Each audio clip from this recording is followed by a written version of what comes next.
అలాగే వేదిక ముందు కూర్చున్న ప్రతి ఒక్కరికి నా యొక్క నమస్కారాలను తెలియజేస్తున్నాను.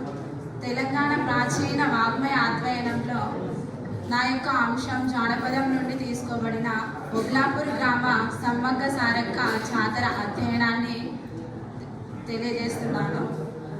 అలాగే ఇందులో జానపద నా యొక్క పేరు బత్తుల రమ్య. నేను ద్వితీయ సంవత్సరం ఎంఏ తెలుగు చేస్తున్నాను. జానపదము అనగా తరతరాల నుండి వస్తున్న సాంప్రదాయాలను మనము కాపాడుకుంటూ వస్తున్నాం. అలాగే అందులో కొన్ని జాతరలు ఉంటాయి, కళలు, సాంప్రదాయాలు, వృత్తులు అన్నీ అందులో తెలుస్తాయి. అలాగే కథలు, పురాణాలు, ఇతిహాసాలు, సామెతలు అనేవి ఇందులో వస్తాయి. జానపద సాహిత్యం అనేది ఒక తరం నుండి మరొక తరానికి, అలాగే ఒక ప్రాంతం నుండి మరొక ప్రాంతానికి వెళ్ళడం అనేది జరుగుతుంది. ఇందులో 4 రకాల అంశాలు ఉన్నాయి. మొదటిది మౌలిక జానపద విజ్ఞానం.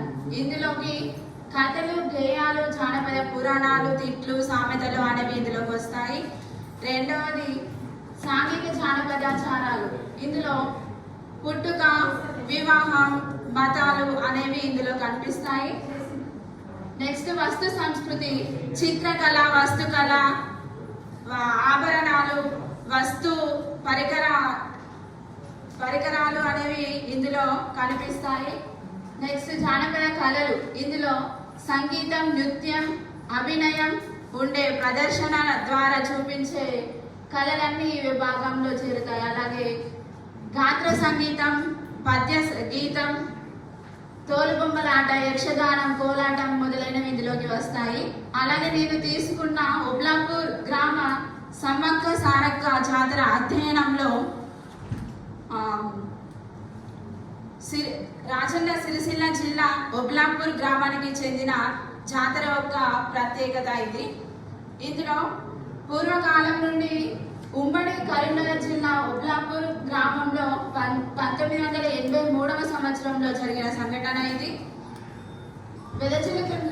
అంటే మా ఊరు గ్రామంలో కరువు కాటకాలం అనేవి వెదజల్లుతున్నాయి. ఆ సందర్భంలో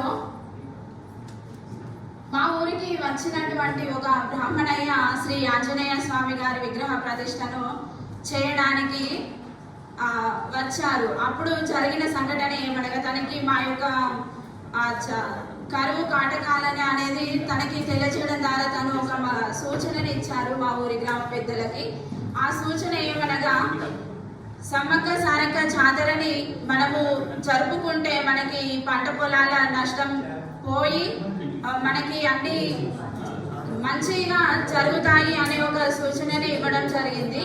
ఆ విధంగా మా ఊరి గ్రామ పెద్ద అయిన వంగ చిన్న బాలరెడ్డి గారు ఈ జాతరని ముందుకు తీసుకువెళ్ళడం జరిగింది. అలాగే తను అక్కడ వరంగల్ జిల్లా మేడారం గ్రామంలో ఉన్నటువంటి సమ్మక్క దేవాలయం వద్దకు వెళ్ళి అక్కడ ఉన్న కుంకుమ బారిని ద్వారా తీసుకువచ్చి ఒబ్లాపూర్ గ్రామంలో కొత్త కుండల పైన పిండి ముద్దల వలె చేసి విగ్రహాలను ప్రతిష్ఠించడం జరిగింది. అలాగే 1984 నుండి ఈ జాతర కొనసాగుతూ వస్తుంది. జాతర యొక్క విశేషాలు ఏమనగా 1984వ సంవత్సరం నుండి ఈ జాతర మొదలైంది.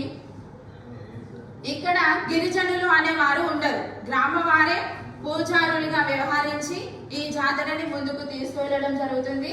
ఇక్కడ జాతర అనేది ప్రతి 2 సంవత్సరాలకి ఒకసారి జరుగుతుంది. జాతర ఉత్సవాలు 4 రోజుల పాటు జరుగుతాయి.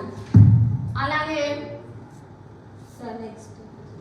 ప్రత్యేక పూజలు, అమ్మవారికి ప్రత్యేక అలంకరణ అనేది జరుగుతుంది.